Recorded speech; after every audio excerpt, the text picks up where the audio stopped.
Bienvenidos a la lectura del día de hoy, 6 de junio, es el número 158 y vamos a empezar a leer la parte del devocional que se llama Bondad.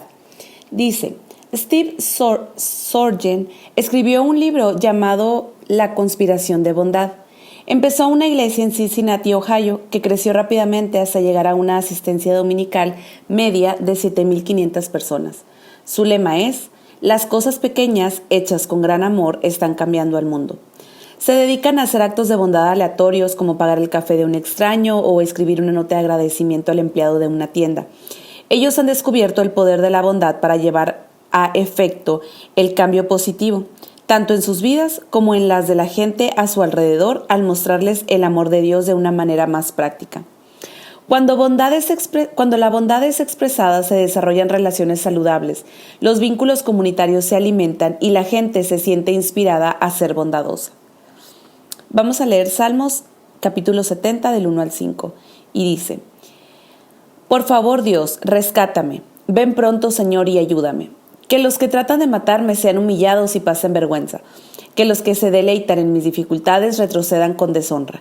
Que su vergüenza los horrorice, porque dijeron, ajá, ahora sí lo atrapamos. Pero que todos aquellos que te buscan estén llenos de alegría y de felicidad en ti. Que los que aman tu salvación griten una y otra vez, grande es Dios. En cuanto a mí, pobre y necesitado, por favor Dios, ven pronto a socorrerme. Tú eres mi ayudador y mi salvador. Oh Señor, no te demores. La reflexión de Salmos dice, confía en la bondad de Dios. Dios es bondadoso. Cualesquiera que sean tus necesidades hoy, puedes clamarle a Él y será tu socorro y tu liberador. David ora, apresúrate, oh Dios, a rescatarme. Apresúrate, Señor, a socorrerme. Y prosigue así, yo soy pobre y estoy necesitado. Ven pronto a mí, oh Dios, tú eres mi socorro y mi libertador. No te demores, Señor. En su clamor recuerda la bondad de Dios para con él en el pasado. Al volver a leer este pasaje en mi Biblia y ver las peticiones de ayuda que he escrito en los márgenes a lo largo de los años, oro así. Muchísimas gracias, Señor, por tu bondad y tu amor. Hoy clamo a ti pidiendo, y viene ahí puntos suspensivos para que tú puedas poner la petición que en este momento tú tengas. Vamos a leer Hechos 3, del 1 al 26. Y dice, cierta tarde Pedro y Juan fueron al templo para participar en el servicio de oración de las 3 de la tarde. Mientras se acercaban al templo, llevaban cargando a un hombre cojo de nacimiento. Todos los días lo ponían junto a la puerta del templo, la que se llamaba Hermosa, para que pidiera limosna a la gente que entraba. Cuando el hombre vio que Pedro y Juan estaban por entrar, les pidió dinero. Pedro y Juan lo miraron fijamente y Pedro le dijo, míranos. El hombre lisiado los miró ansiosamente, esperando recibir un poco de dinero. Pero Pedro le dijo, yo no tengo plata ni oro para ti, pero te daré lo que tengo. En el nombre de Jesucristo de Nazaret, levántate y camina. Entonces Pedro tomó al hombre lisiado de la mano derecha y lo ayudó a levantarse. Y mientras lo hacía, al instante los pies y los tobillos del hombre fueron sanados y fortalecidos. Se levantó de un salto, se puso de pie y comenzó a caminar. Luego entró en el templo con ellos caminando y saltando y alabando a Dios. Toda la gente lo vio caminar y lo oyó adorar a Dios. Cuando se dieron cuenta de que él era el mendigo cojo que muchas veces habían visto junto a la puerta hermosa, quedaron totalmente sorprendidos, llenos de asombro. Salieron todos corriendo hacia el pórtico de Salomón, donde estaba el hombre sujetando fuertemente a Pedro y a Juan. Pedro predica en el templo. Pedro vio esto como una oportunidad y se dirigió a la multitud. Pueblo de Israel, dijo, ¿qué hay de sorprendente en esto? ¿Y por qué se nos quedan viendo como si hubiéramos hecho caminar a este hombre con nuestro propio poder o nuestra propia rectitud? Pues es el Dios de Abraham, de Isaac y de Jacob, el Dios de todos nuestros antepasados, quien dio gloria a su siervo Jesús al hacer este milagro. Es el mismo Jesús a quien ustedes rechazaron y entregaron a Pilato, a pesar de que Pilato había decidido ponerlo en libertad. Ustedes rechazaron a ese santo y justo y en su lugar exigieron que soltaran a un asesino. Ustedes mataron al autor de la vida, pero Dios lo levantó de los muertos y nosotros somos testigos de ese hecho. Por la fe en el nombre de Jesús, este hombre fue sanado y ustedes saben que él antes era un lisiado. La fe en el nombre de Jesús lo ha sanado delante de sus propios ojos. Amigos, yo entiendo que lo que ustedes y sus líderes le hicieron a Jesús fue hecho en ignorancia, pero Dios estaba cumpliendo lo que los profetas predijeron acerca del Mesías, que él tenía que sufrir estas cosas. Ahora pues, arrepiéntanse de sus pecados y vuelvan a Dios para que sus pecados sean borrados. Entonces, de la presencia del Señor vendrán tiempos de refrigerio, y Él les enviará nuevamente a Jesús, el Mesías designado para ustedes. pues Él debe permanecer en el cielo hasta el tiempo de la restauración final de todas las cosas, así como Dios lo prometió desde hace mucho mediante sus santos profetas. Moisés dijo: el Señor, Dios de ustedes, les levantará a un profeta como yo de entre su propio pueblo. Escuchen con atención todo lo que Él les diga. Luego Moisés dijo: cualquiera que no escuche a ese profeta será totalmente excluido del pueblo de Dios. Comenzando con Samuel, cada profeta habló acerca de lo que sucede hoy en día. Ustedes son los hijos de esos profetas y están incluidos en el pacto que Dios les prometió a sus antepasados, pues Dios le dijo a Abraham: todas las familias de la tierra serán bendecidas por medio de tus descendientes. Cuando Dios levantó a su siervo Jesús, lo envió primero a ustedes, pueblo de Israel, para bendecirlos al hacer que cada uno se aparte de sus caminos pecaminosos. La reflexión de Hechos 3 dice: actúa bondadosamente con los necesitados. Un acto de bondad puede transformar el día de una persona o incluso su vida. Como dice el dicho: sé bondadoso, pues todo aquel con el que te cruzas está luchando una dura batalla. La bondad es uno de los frutos del Espíritu Santo. Esto lo menciona en Gálatas 5:22. En este pasaje vemos lo que luego sería descrito como un acto de bondad, realizado por Pedro y Juan justo después de ser llenos del Espíritu Santo. Aquel acto de bondad desencadenó una serie de formidables eventos, los cuales quizás se podrían describir mejor como evangelización poderosa. Llevaron a un asombroso crecimiento de la iglesia que fue parte del principio de una explosión que llegó a cambiar el mundo entero. Si se nos pidiera empezar una nueva iglesia, dudo que lo hubiéramos hecho de la manera que ellos lo hicieron. No tenían un edificio físico, dinero ni recursos. Empezó con un puñado de pescadores y cobradores de impuestos y, entre otras cosas, un montón de gente hablando en lenguas. Aún así, la iglesia nació a la vida y tuvo un crecimiento pasmoso. La gente de fuera se sentía atraída por lo que veía que sucedía adentro. Les atraía el puro y concentrado poder de Dios desatado por medio de aquel acto de bondad. Aquellos dos hombres iban de camino a un servicio vespertino cuando vieron a una persona en gran necesidad que mendigaba su ayuda. Era el tipo de persona que podemos esperar encontrarnos en uno de los pocos lugares donde se espera recibir algún acto de bondad.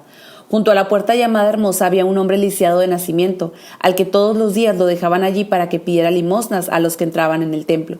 Aunque la puerta fuera llamada Hermosa, lo que ellos vieron no fue lo que el mundo ve como hermoso. Era un hombre discapacitado desde el nacimiento que estaba mendigando. Sus corazones no se hundieron al ver el contraste, sino que su fe se alzó e hicieron algo. Lo sanaron.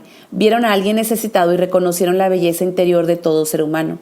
No tenían dinero, pero Pedro señaló: no tengo plata ni oro, pero lo que tengo te doy. En el nombre de Jesucristo de Nazaret, levántate y anda.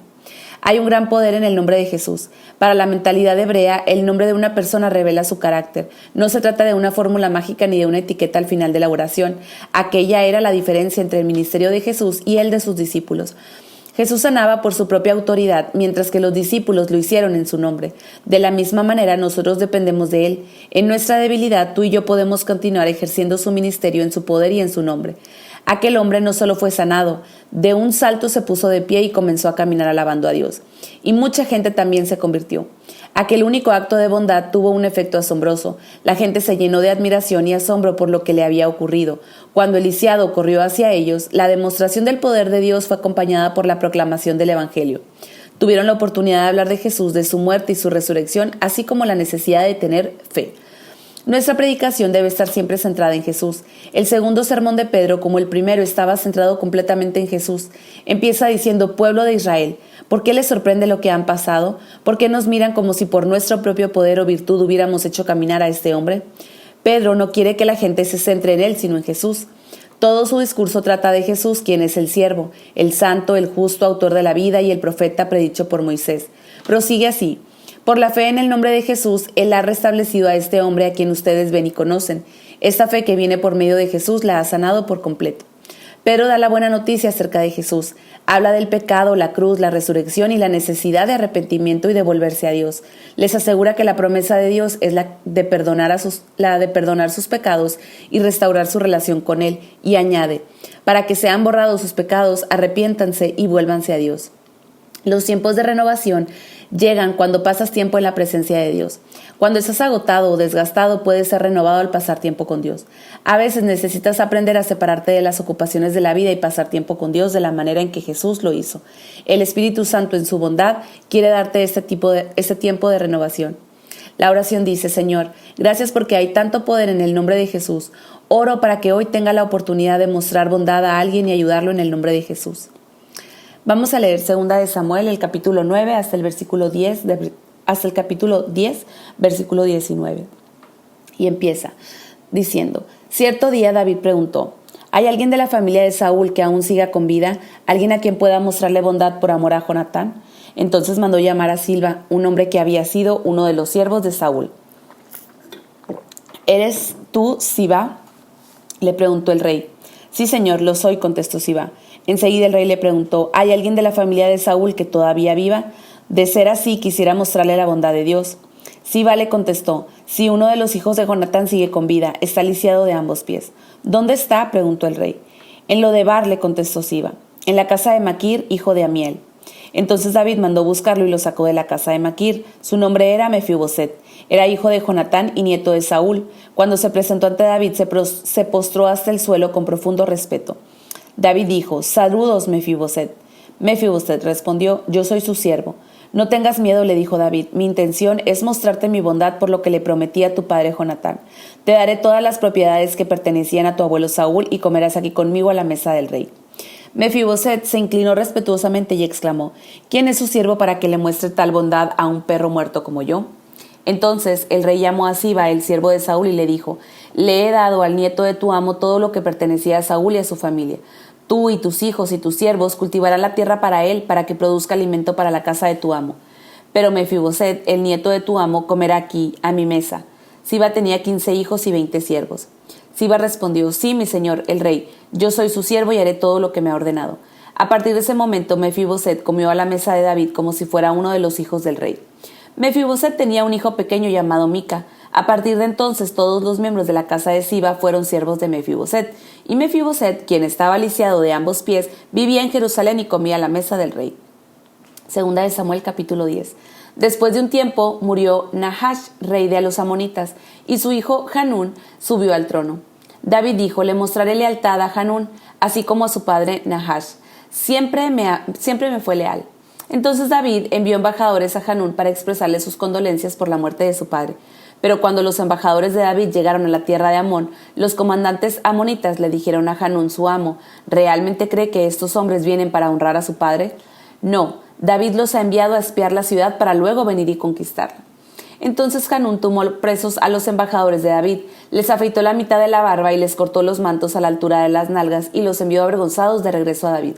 Cuando llegó a oídos de David lo que había sucedido, envió mensajeros para decirles a los hombres: quédense en Jericó hasta que les crezca la barba y luego regresen, pues se sentían muy avergonzados de su aspecto. Cuando el pueblo de Amón se dio cuenta de que tan seriamente había provocado el enojo de David, los amonitas contrataron a 20,000 soldados arameos de infantería de las tierras de Bet-Rehob y Soba, 1,000 del rey de Maaca y 12,000 de la tierra de Tob. Cuando David se enteró, envió a Joab con todos sus guerreros a pelear contra ellos. Las tropas amonitas se pusieron en pie de guerra a la entrada de la puerta de la ciudad, mientras que los arameos de Sobá y Rehob, junto con los hombres de Tob y Maaca, tomaron posición para pelear a campo abierto. Cuando Joab vio que tendría que luchar tanto por el frente como por la retaguardia, eligió a algunas de las tropas selectas israelitas y las puso bajo su propio mando para luchar contra los arameos a campo abierto. Dejó el resto del ejército bajo el mando de su hermano Abisai, quien atacaría a los amonitas. Si los arameos son demasiado fuertes para mí, entonces ven en mi ayuda, le dijo Joab a su hermano. Si los amonitas son demasiado fuertes para ti, yo iré en tu ayuda. Sé valiente. Luchemos con valor por nuestro pueblo y por las ciudades de nuestro Dios, y que se haga la voluntad del Señor. Cuando Joab y sus tropas atacaron, los arameos comenzaron a huir. Al ver que los arameos corrían, los amonitas huyeron de Abisai y retrocedieron a la ciudad. Terminada la batalla, Joab regresó a Jerusalén. Al darse cuenta los arameos de que no podían contra Israel, se reagruparon y se les unieron tropas adicionales arameas de Hadad-Ezer. Mandó llamar del otro lado del río Éufrates. Estas tropas llegaron a Helam bajo el mando de Sobac, el comandante de las fuerzas de Hadad-Ezer. Cuando David oyó lo que sucedía, movilizó a todo Israel, cruzó el río Jordán y guió al ejército de Helam. Los arameos se pusieron en formación de batalla y lucharon contra David, pero nuevamente los arameos huyeron de los israelitas. Esta vez las fuerzas de David mataron a 700 conductores de carros de guerra y a 40,000 soldados de infantería, entre estos a Sobac, el comandante del ejército. Cuando todos los reyes que estaban alineados con Hadad-Ezer vieron que Israel los había derrotado, se rindieron a Israel y se convirtieron en sus súbditos. Después de esto, los arameos tuvieron miedo de ayudar a los amonitas. La reflexión de Samuel dice, segunda de Samuel, da y recibe bondad. Dios tiene una provisión inagotable de bondad. David habla de la bondad de Dios. Tener un gesto de bondad con los demás es la manera en la que se expresa la bondad de Dios hacia ti. David pregunta si había alguien de la familia de Saúl a quien pudiera beneficiar en memoria de Jonatán, y después pregunta si Siba, ¿no queda nadie de la familia de Saúl a quien yo pueda beneficiar en el nombre de Dios?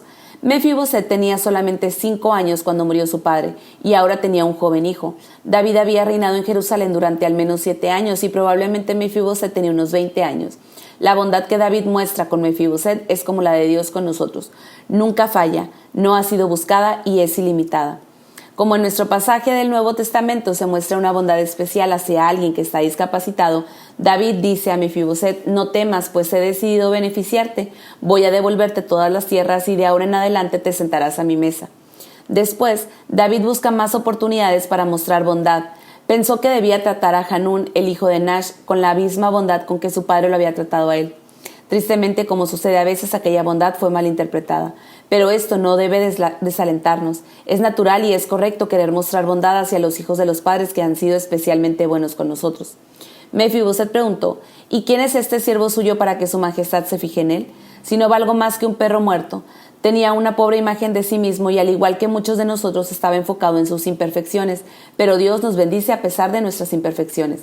Quiere que conozcamos y experimentemos su bondad sin límites. No te enfoques en lo que falla, tus pecados, faltas, debilidades y fallos. En Cristo, Dios te ha dado su santidad y quiere derramar en ti las riquezas de su bondad para con nosotros, en Cristo Jesús.